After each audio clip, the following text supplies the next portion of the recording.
बर्तमान मुझे बच्ची गोसाईगुल मुंडार आमर जो मंदिर पाखे पूरा पुरातन मंदिर एटा तो गाय से जो मंदिर तुम देखेली मंदिर पछपट देखो पूरा पछपट सीधा देखो ये कुआ भी अच्छी पूरा बहुत बस्तर अच्छे कुआ ये मंदिर पाखे देखो घरटा तो देखो तुमको पूरा देखो से घरटा से कौन घोषे बाबू जन थे मंदिर को जो भगवान को प्रसाद तांके निजे बना दौले पूरा लुटा जाए गाय से भितर आ सफा करा भी किसी होनी आमर चेष्टा गोटे जितक गुणपुर पदमपुर न परमड़ा प्रत्येक ब्लगर काम गोटे कौन बोले डेवलपमेंट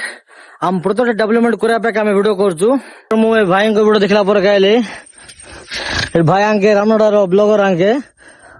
मंदिर विषय तुमके कहना तुमका फास्ट कहना भिडियो ना ना मत के कोई नांती भाबिली मु आसी की टिके एक्सप्लोर करी तुम रेगा का पर तुमरो ना हम रेगा ना हम गुलुंटी एटी आसी रहउछ मामा घर हेले तुमर त पाका पाका तमे मंदिर विषय कोन कहबे चाहतो मन डेवलपमेंट कोन चाहतो ना नाइ ना डेवलपमेंट तो कले भलो होइतंदा काई माने बहुत वर्ष ओल्ड मंदिर एटा एबे जाय किछि भी डेवलपमेंट किछि करा हैन सरकार तरफ रु किछि भी आसी नै जदी आसी की जदी डेवलपमेंट करियो माने बहुत भल थिबो गां पय तो कबाड़ खुली भीतर जाय देखबो कोन त कोन भितर पूरा खुला आसु आने जिमी थिला मंदिर सेमती का अछि पूरा भंगा भंगा जायछि आमे डेवलपमेंट पे चाहछु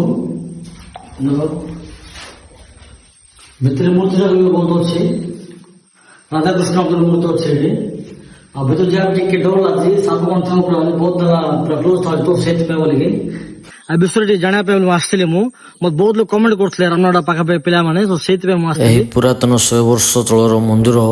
उन्नति करने गुणपुर आमे जाइछु काली तमे भी वीडियो करो गोटे करो ए मंदिर विषय एमती जेकोसी प्लेस रे भी एमती का मंदिर पुरातन मंदिर थिले हम कमेंट करो न डीएम करो मु आम टीम निश्चय आसबू तुम गाँव रो मंदिर रो वीडियो पक्का करू आ गवर्नमेंट पाखक वीडियो पहुंचला बेले आम साहाय्य करू।